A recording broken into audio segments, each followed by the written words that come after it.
আমি মোহাম্মদ নাজমুল তারেক আলোচিত টিপকাণ্ডে চাকরিচ্যুত কনস্টেবল। এই ফ্যাসিবাদ চলে যাওয়ার পরে বৈষম্য ছাত্র আন্দোলনের ফসলে আমি বিগত ম্যাজিস্ট্রেট কোর্টে একটা মামলা করছি এই তারকার বিরুদ্ধে, যারা ফেসবুকে স্ট্যাটাস, ফেসবুকে ছবি বিভিন্নভাবে, কারণ আমি যে বাইকটা চালাই সে বাইকটা আমার বৈধ, কিন্তু সেই বাইকটারে চুরি বলে নিউজ প্রকাশ, বাংলাদেশ পুলিশের ভাবমূর্তি নষ্ট, বহির্বিশ্বে সব কিছু মিলে আমি আমার ফ্যামিলির। হাই, হাত উঁচু করে বলো হাই। আমাদেরকে সাপোর্ট করবেন, আমাদের পাশে থাকবেন। আর ফেসবুকে একে অপরের সহযোগিতা করি, ইনশাল্লাহ সফলতা আসবে। কারণ ফেসবুক, আমিও কন্টেন্ট মনিটরেশন পাইছি, সবাই যদি একটু সহযোগিতা করেন, একে অপরকে যদি সহযোগিতা করেন, অবশ্যই ফেসবুকে ভালো কিছু আশা করা সম্ভব।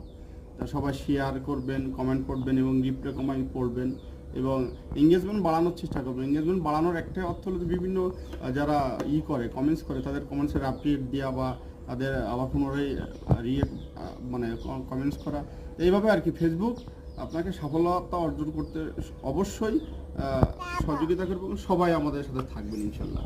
এই বলে বক্তব্য শেষ করছি। আসসালামু আলাইকুম রহমতুল্লাহ বারাকাতুহু।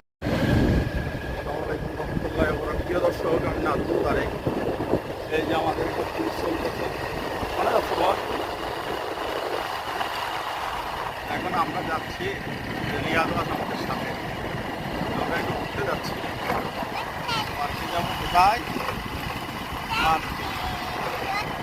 সবাই ভালো থাকে না। আসসালামু আলাইকুম। আজ 3 দিনই শুয়েতে পারলাম না যে স্টার্ট।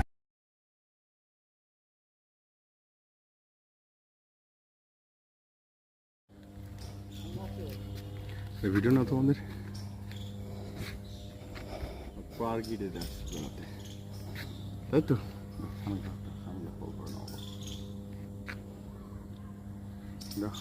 কি নাম হয়েছে?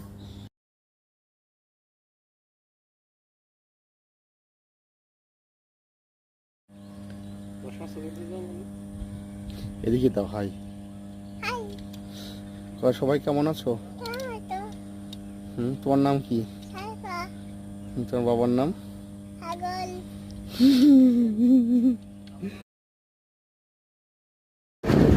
প্রিয় দর্শক, আমরা এখন ঢাকার মানে আয়নার মোড়ে যাচ্ছি।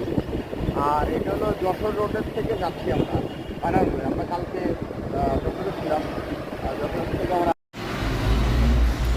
প্রিয় দর্শক, আমাদের সাইপা ডিটারজেন্টের সেই সাইপা আজকে কি খাচ্ছে? কেমন হয়েছে বলো? ভালো হয়েছে?